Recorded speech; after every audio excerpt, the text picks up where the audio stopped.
A séance has been held in the great house at Collinwood, a séance which has suspended time and space and sent one girl on an uncertain and frightening journey into the past, back to the year 1795.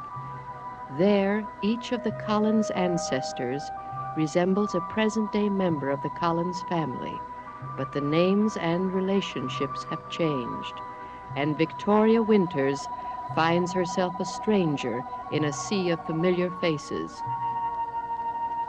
In an attempt to rid themselves of the tragedy and terror that have plagued them, the family has abandoned the old mansion and moved into the great house above Widow's Hill. But they are soon to learn that the evil force that pervaded the old house has already gained a foothold in the new house.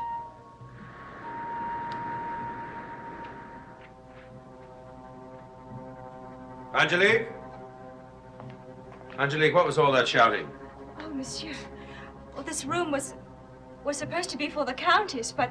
But what? Well, we found the door locked and the key wouldn't open it.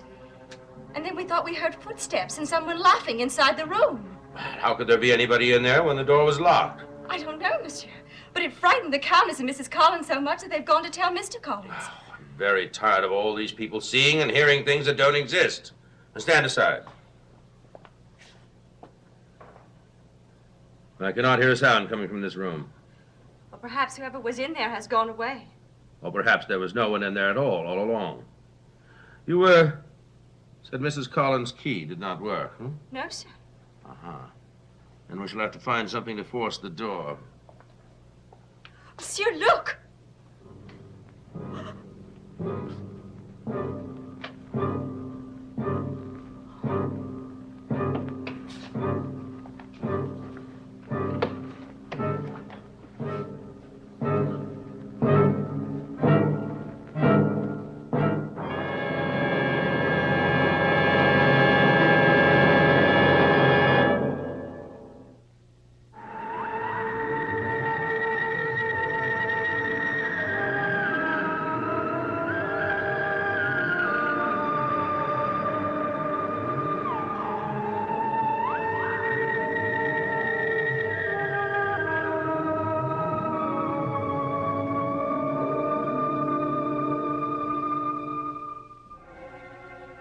I find it difficult to believe that something supernatural could be responsible for all this. But what other answer is there?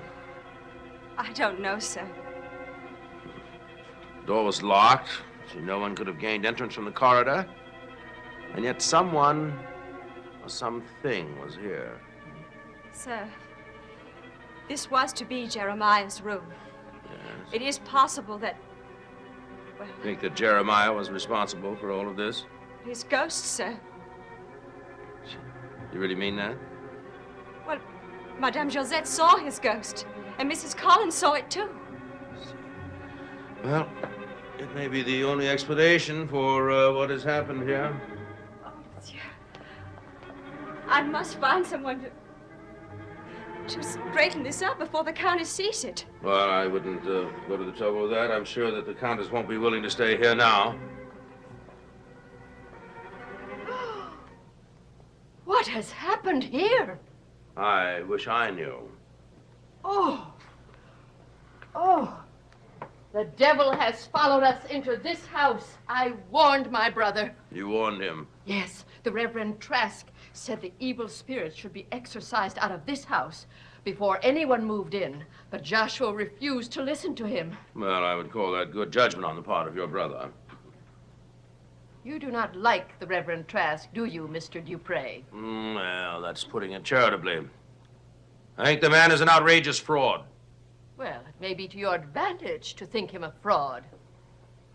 I beg your pardon? He may represent a threat to the Dupre family. What are you talking about? I think you know what I mean. No, madam, I do not know what you mean. Now, please stop beating around the bush and tell me what's on your mind.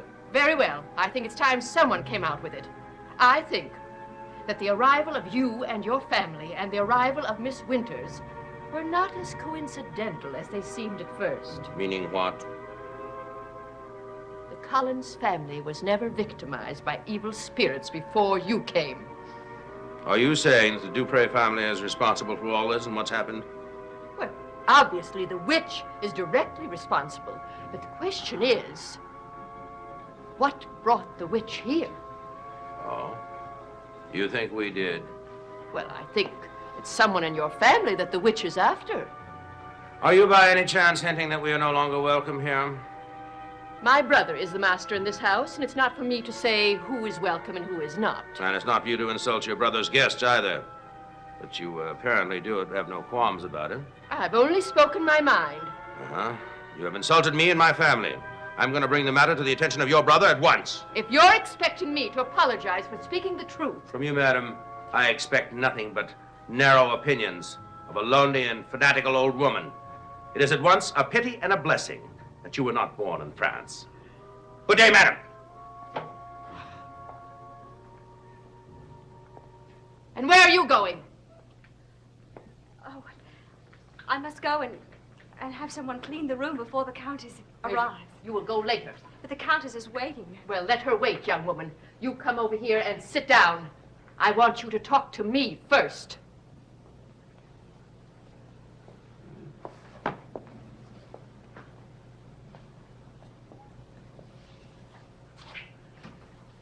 What is it you wish to talk about? I want you to tell me about your trickery, Miss Angelique.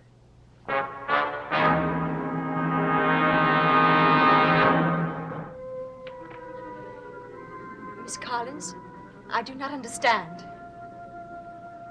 I want you to tell me how you tricked Barnabas into proposing marriage to you. But I did not trick him. Nonsense, I know better. Oh, I'm speaking the truth. Do you mean to tell me that Barnabas, of his own free will, asked you to become his wife? Well, answer me. No, it did not happen that way. No, of course it did not happen that way. You struck a bargain with him, didn't you? A devil's bargain. Oh, no. Do not deny it. I already know the whole miserable story from my brother. No, I swear it was not a devil's bargain. Didn't Barnabas agree to marry you because you said you would cure Sarah?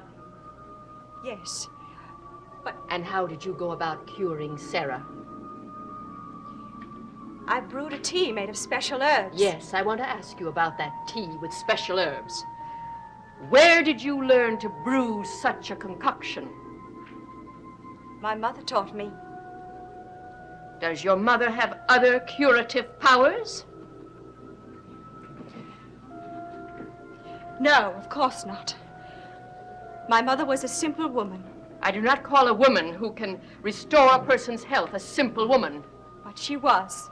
No, she wasn't, and neither are you. There's a lot more to you than meets the eye, young woman. A whole lot more. Behind that fragile innocence you tried to convey. Oh, yes. You may fool some people in this house. No, I am not trying to fool anyone. Do you mean to say that you think it was that herb tea that cured Sarah? I only know what happened. After the child drank the tea, she began to feel better. Don't you think it strange that a simple servant girl can accomplish what doctors of medicine fail to accomplish? What other powers do you have? None. Perhaps someone who can restore someone's health can also take it away. What do you mean by that? Sarah became ill very suddenly, very mysteriously, as Barnabas did several weeks ago. You think that I made Sarah ill? The thought has crossed my mind. No. No, it's not true. If you wanted Barnabas badly enough, you could make Sarah ill and then take advantage of him in the emotional crisis. No, no, I did not make Sarah ill. But how could I have? I wasn't even in the room. There was no one there with the child but her mother and Barnabas and... Who else? Miss Winters. The witch was in Sarah's room? I do not know that Miss Winters is a witch. I do. I'm certain of it. But I'm not altogether certain of you, young woman. You are either in league with Miss Winters and the devil, or you're just a schemer trying to better your station in life. In either case, you are not a fit wife for Barnabas. I promise I will make him a very good wife. No, my dear, you are entirely wrong. You will never, if I have anything to say about it, and I will, you will never marry him.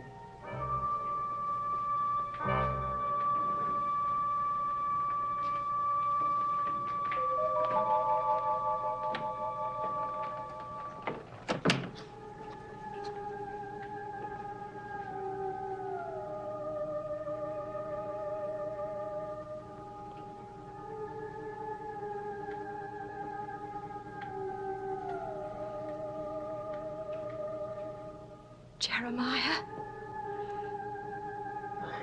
Can you hear me, Jeremiah? If you are still in this room, make your presence known to me. Let me see you.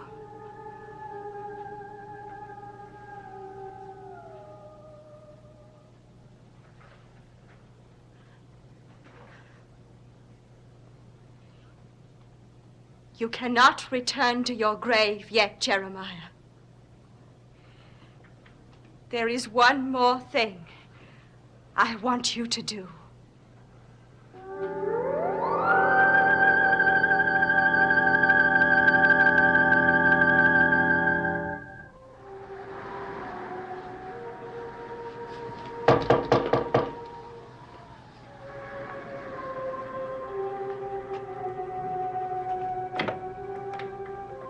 Come in? Oh, yes, Nathan, of course. Barnabas. What's the matter? Is there a problem at the shipyard? No, I didn't come here on business. Oh, I want to talk to you as a friend, if I may. by all means. I just talked with the Countess a while ago. She told me something that gave me quite a jolt. And what was that? Well, she told me you were planning to marry Angelique. Is that true? Yes. Well, when did all of this happen? I didn't even know you were seeing the girl. Well, I haven't been seeing her, really. You mean you just decided to marry her arbitrarily? That doesn't make any sense. Nathan, it's all too long and too complicated to explain now. Barnabas, you know that I value your friendship, and I hope you value mine. Of course I do. And if you needed a friend for anything, you would call on me, wouldn't you? Yes. Why? Well, I don't know. This has all happened so suddenly. I just thought that... Nathan.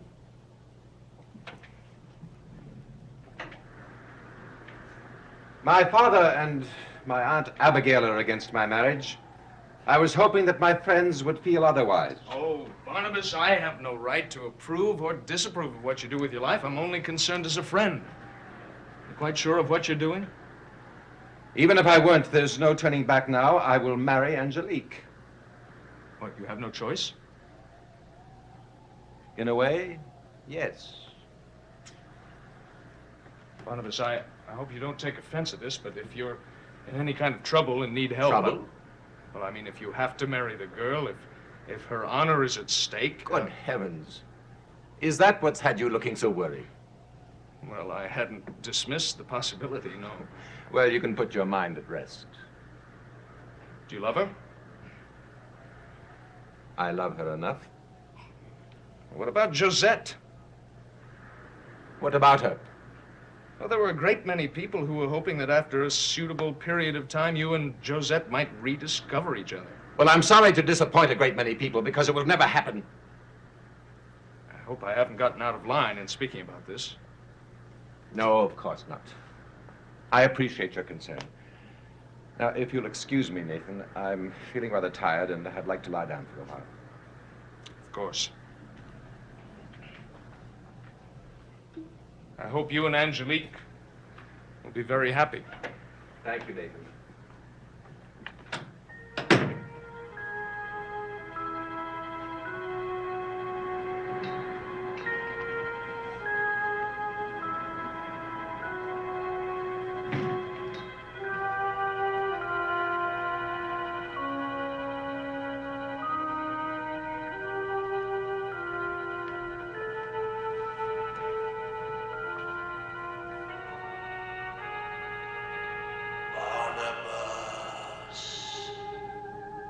Who is it?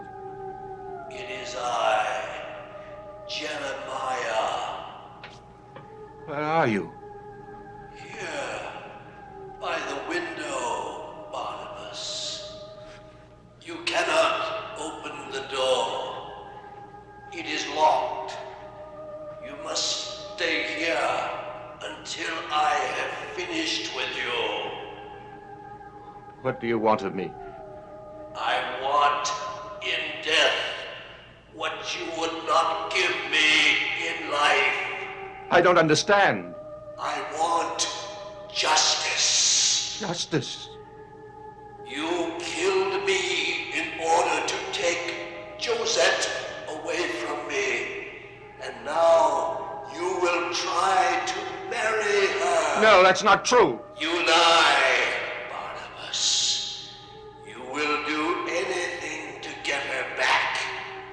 But she is not yours. No. And you cannot have her. No! I will marry Angelique.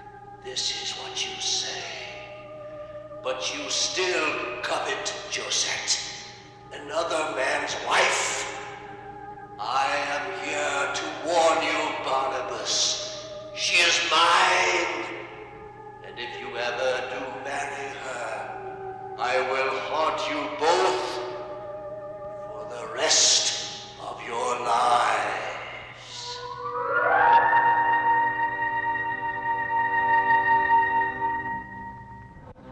You shouldn't come into this room like this. You know that we have enough problems as it is. Oh, Barnabas, my darling, I must talk to you at once. There's something wrong. Very wrong. What is it? Oh, I'm so frightened. Of what? Of someone who wants to prevent our marriage. Who? Your Aunt Abigail. She has nothing to say about it. She says she does. She spoke to you. Oh, yes, she came to me in my mistress's room. Barnabas, I know that I am still a servant in this house.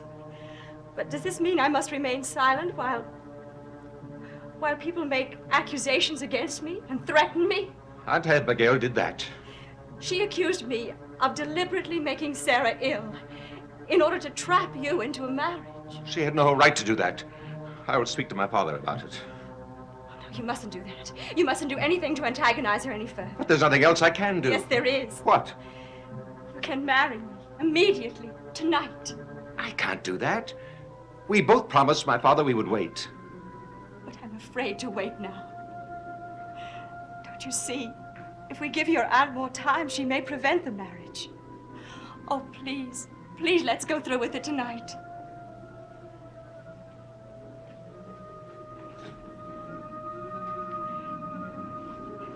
Barnabas, is something wrong?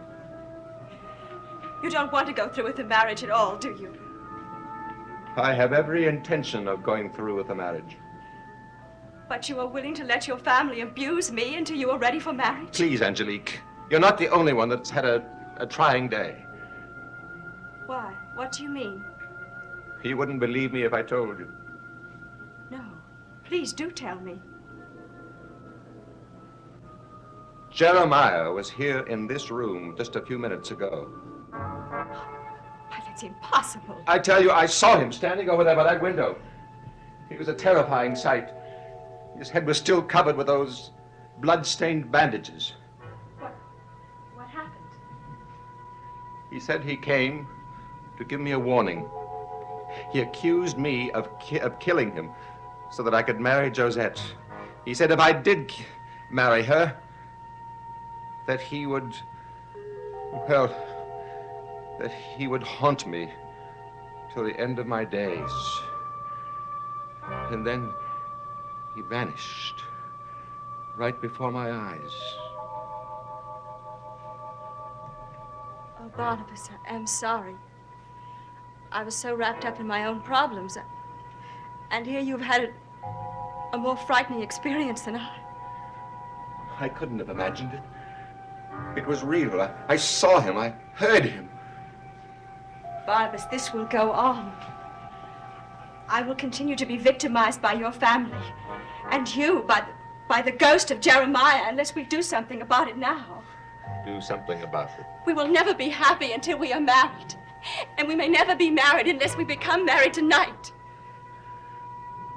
Very well. We will be married immediately, but we won't run away to do it. We must be open and honest about it. I will speak to my father at once. How it is done does not matter to me, just so it is done quickly. Oh, thank you, Barnabas. Thank you for being so good to me.